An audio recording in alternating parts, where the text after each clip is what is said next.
Hi, I'm Chantel Cohen, and Happy New Year. And let's talk about resolutions and how to make your resolution a habit. And today I'm going to use kind of a simple example. I'm just going to use weight loss because that seems to be probably the number one New Year's resolution. And so how do you make your New Year's resolution actually a habit? Something that you can actually consistently do over time. Because what we know is most resolutions fall by the wayside. By the end of the month, most people are not even focused on their New Year's resolutions. They've forgotten them altogether. And I don't want that to happen to you. So, number one, have a vision. And so I almost want you to begin with the end in mind. That's Stephen Covey. He always talked about beginning with the end in mind. And by that I mean when you're thinking about your vision for yourself.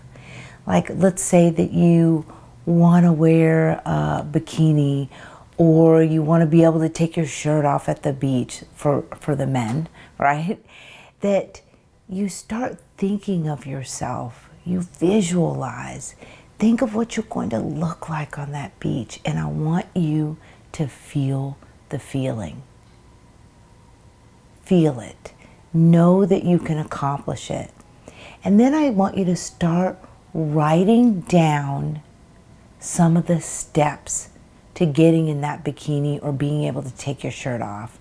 We know that people who write down their goals are 42% more likely to achieve them. I want to say that one more time because this is the science behind it. Writing your goals, don't type them, write down your goals. You are 42% more likely to achieve them. And I want you to put them somewhere where you can see them. I have an office, and we've never filmed in my office, but my office, I have my goals. I have index cards, and I've stapled them together, and I have 10 goals there. And any other goals that I have them where I can see them all the time. They are present. I have one goal about making sure that I get 7 to 8 hours of sleep. For many years, I was a stay-at-home mom. And when I got back to work, when I went back to work, I was, still keeping those hours where you're up doing things in the middle of the night and trying to get things done for the kids the next day. And I was trying to juggle work at the same time. And I realized that I just couldn't be as present. So I wrote down this goal to get 7 to 8 hours a night. And I imagined, what would I feel like? How productive could I be? What would I be to my clients? And having 7 to 8 hours. And it's been something that I've kept on my list, but I've been doing it for years now. And so it just makes me a more productive human being. It makes it so that I'm more attentive. So having written that down, I've been able to sustain that over years, but it's still on my list, guys. I haven't chucked it because I know that each year when I write down my goals, it's so important to put pen to paper. There's even another, I think it was a Harvard Business Review, wrote down that you're 3 times more likely to achieve your goals if you write them down. So I can't stress this enough, is that you need a vision. And in fact, if you don't have a vision, you really won't be able to achieve what you want to achieve. So you have your vision, you visualize, but you want to write down not only what you want for yourself, and for those of you who know SMART goals, use SMART goals if you want. If that's specific, measurable, attainable, reliable, or relevant. Some people say relevant or reliable, and timely. You can use that as well. Typically for any personal goals I have, I don't always use the SMART goals, but I do like to write down the steps to achieving that goal. So think about it this way. If you, let's say you want to wear that bikini, that one of the things you might write is, I'm going to do intermittent fasting, and I'm going to eat from noon to 8. I am going to cut out carbs, whatever. I mean, I know it sounds harsh, but some people do these things. And so writing those down. But the other thing I want you to write down is, what are you going to do when you hit obstacles? What are you going to do when you hit an obstacle? And an obstacle for this example could be, you're going to go out with your girls and you're going to go to a pizza place and going to have, so what are you going to do? You maybe want to write down that I'll eat a pack of nuts before I go. Trader Joe's makes these great little packs of like cashews and almonds and things. Maybe I'll eat a pack of nuts and have an apple before I go to the restaurant. I'll view the menu before I go there so that I can choose what I'm going to eat and I don't have to look at the menu to be tempted. You want to always have contingency plans in your vision. It's really, really important. And also, knowing what you're doing it for. And in all honesty, looking good in a bathing suit is a nice goal. And for a lot of us, it could be a pretty compelling goal. But maybe also like optimal health.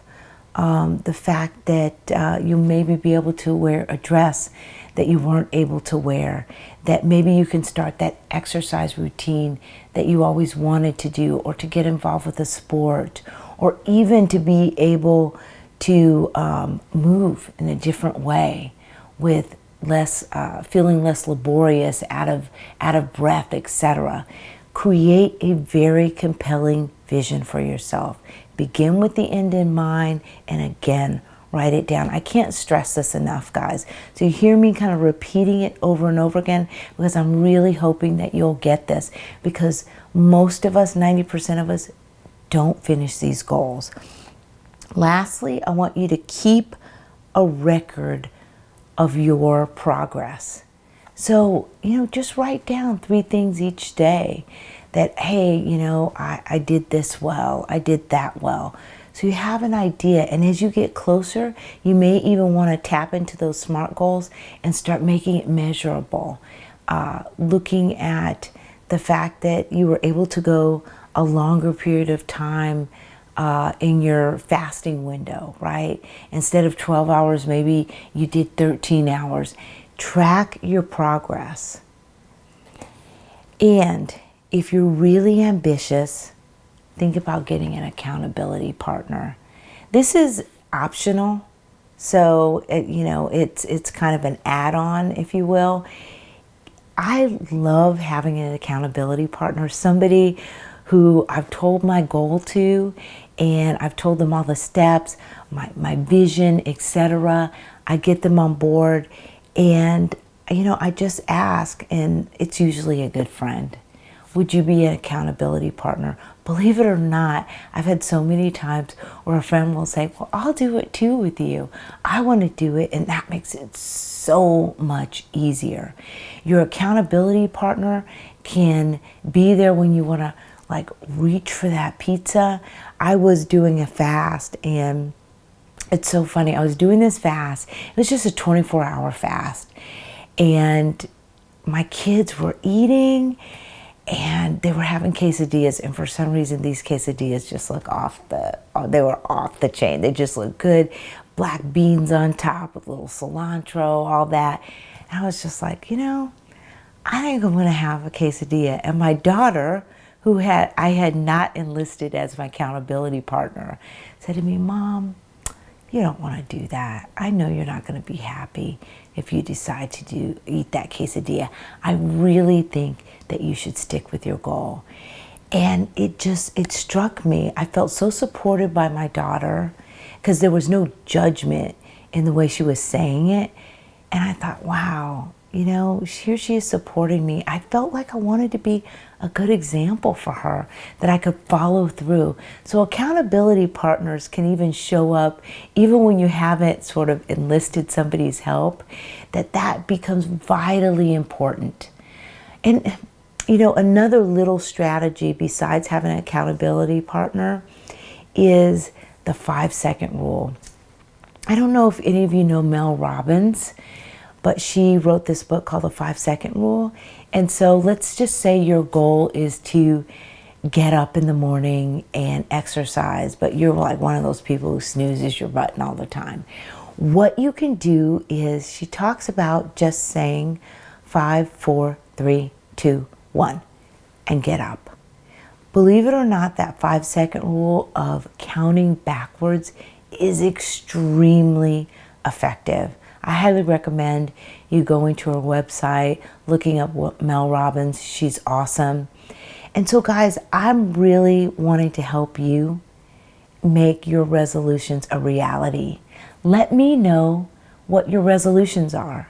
Subscribe to us, or also you can follow us on Facebook or Instagram. But I would love to hear your comments, and also just put what your resolutions are.